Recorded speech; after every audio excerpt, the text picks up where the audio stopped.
It was a bright Saturday morning in Willow Creek, a small yet upscale lakeside community where the houses were neat, the lawns perfectly manicured, and the HOA's rules were stricter than a military boot camp. The sun shimmered across the calm blue lake, reflecting like diamonds on the water's surface.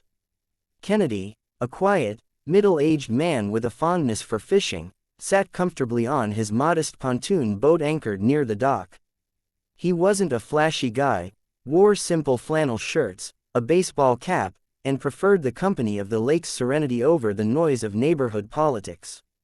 He had moved to Willow Creek 6 months ago after inheriting some property from his late uncle.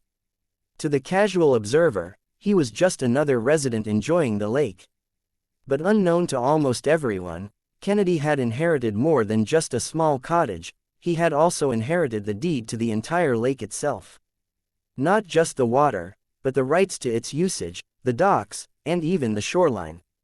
The legal documents were tucked safely in his home office, waiting for the day they might become relevant. That day arrived sooner than he expected.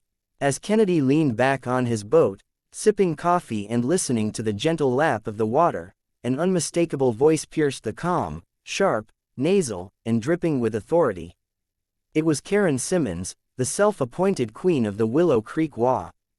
Karen was infamous in the neighborhood for her relentless rule enforcement and unsolicited advice.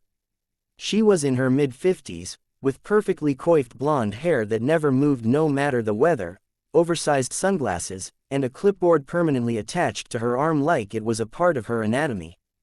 "Excuse me," Karen shouted from the dock, her voice carrying across the lake. Kennedy opened one eye lazily.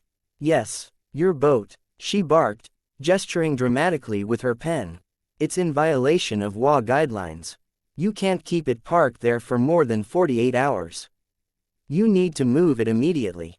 Kennedy set his coffee down and sat up, raising an eyebrow. "I wasn't aware of that. It's in the bylaws," Karen said, tapping her clipboard. "I suggest you read them. Boats must be stored in designated WA-approved storage, not floating around cluttering up the view." "Cluttering up the view," Kennedy repeated with a small smile. "Yes," Karen sniffed. "This is a premium community. We can't have eyesores ruining property values. Now, I'll give you until 5 p.m. today to move it." Kennedy bit back a laugh.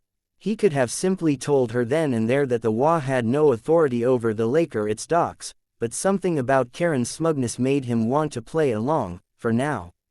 "All right," he said casually. "I'll see what I can do." Karen nodded curtly, clearly pleased she had put him in his place, and strutted back down the dock, her heels clicking against the wood like a judge delivering a final verdict. Over the next few days, Kennedy did not move his boat.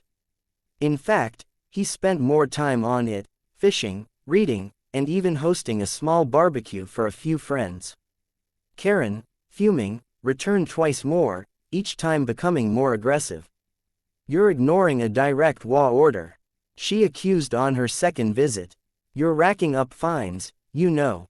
"Fines?" Kennedy asked innocently. "Yes, $50 per day," she declared triumphantly. Kennedy just smiled and said, "We'll see about that."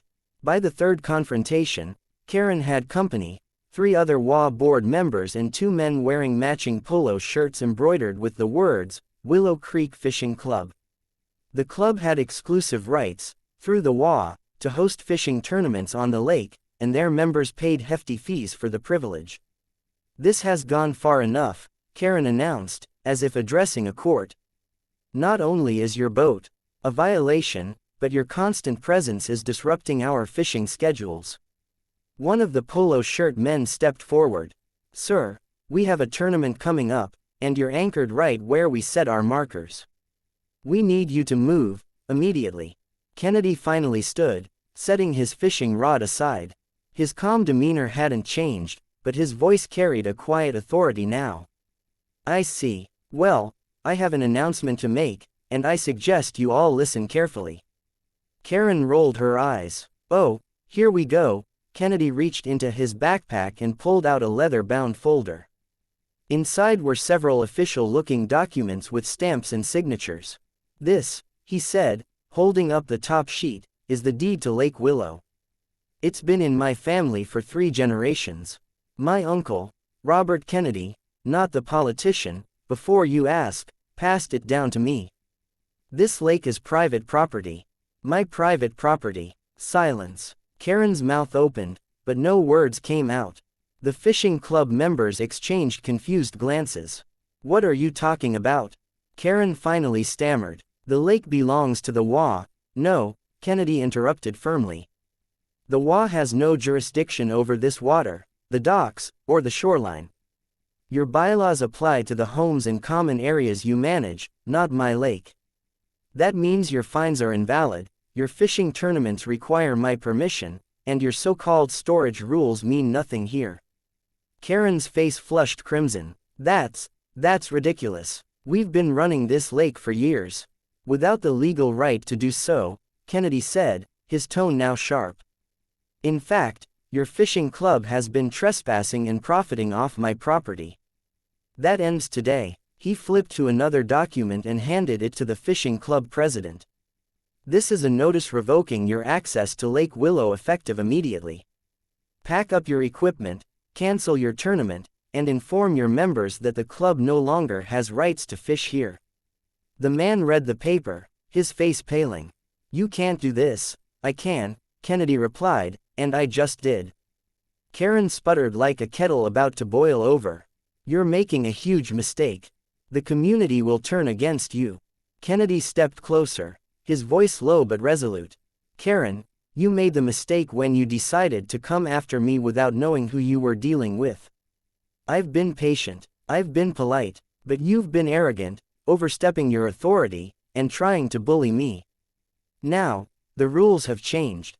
News of the confrontation spread through Willow Creek like wildfire. Some residents, tired of Karen's overreach, quietly applauded Kennedy. Others were shocked, unsure of what this meant for the neighborhood. The fishing club's members were furious at Karen for jeopardizing their access. Within weeks, WA meetings turned chaotic, with calls for Karen's resignation.